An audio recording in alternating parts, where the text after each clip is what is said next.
Assalamualaikum warahmatullahi wabarakatuh. Nama saya Niken Anggreni Kristianto dengan NIM 72114199197 dari Rombol Akuntansi B 2019. Saat ini saya akan mempresentasikan mata kuliah Sistem Informasi Manajemen Proyek 6 Dasar-Dasar Spreadsheet. Yang pertama contoh. Contoh ini membuat sebuah faktur yang berisi 4 barang, chair, table, lamp, dan pillow. Masing-masing memiliki harga unit dan sejumlah diskon. Harga per unit dikurangi diskon dikalikan dengan jumlah unit yang dipesan yang menghasilkan harga keseluruhan. Harga keseluruhan dijumlahkan untuk mendapatkan total faktur. Jumlah yang harus dibayarkan tergantung pada kapan pembeli tersebut membayar faktur. Spreadsheet memiliki kelebihan dibandingkan program perhitungan sederhana, yaitu dapat digunakan untuk memberikan kapabilitas sistem informasi yang cukup rumit bagi perusahaan. Oleh karena itu, tampilan kerja sebaiknya berbentuk formulir yang membantu pembuatan keputusan. Mulailah dengan membuka program Excel. Yang kita hanya perlukan adalah 2 lembar sheet untuk contoh dan dinamai invoice dan diskon. Yang pertama, lembar data diskon. Tujuan dari lembar data diskon ini adalah menentukan jumlah unit harga yang menentukan persentase diskon. Pada contoh ini, jika jumlah harga unit lebih besar atau sama dengan 100, maka diskonnya adalah 15%. Harga yang sama atau lebih besar dengan 50 menghasilkan diskon 10%. Selanjutnya, lembar data faktur. Mulailah dengan membuat lembar kolom cukup besar sehingga dapat menampung nilai dan judul faktur.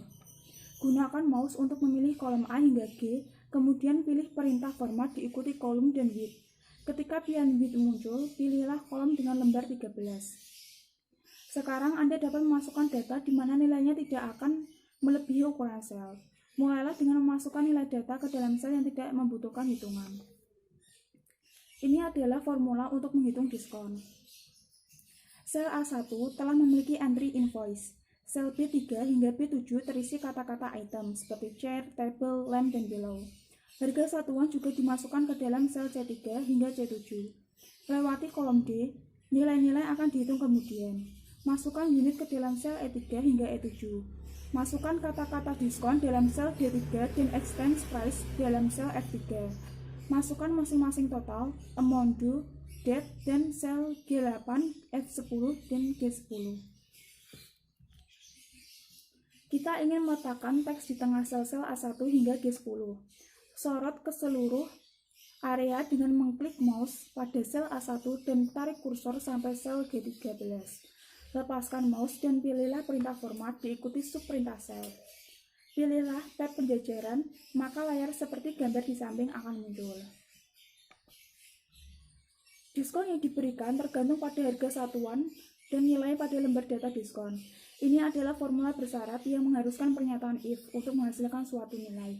Biasanya, pernyataan if memberitahu Excel bahwa suatu nilai akan ditempatkan di dalam sel berdasarkan syarat tertentu. Urutan pernyataan if amat penting ketika 2 atau lebih pernyataan tergabung dalam satu formula. Pernyataan if akan berhenti ketika sebuah perbandingan benar harga keseluruhan adalah harga per unit dikalikan dengan 1 dikurangi diskon dikalikan jumlah unit yang dibeli. Yang terakhir adalah untuk menyimpan contoh. Anda sebaiknya menyimpan contoh Anda sebagai example P6. Excel secara otomatis akan menambahkan ekstensi XLS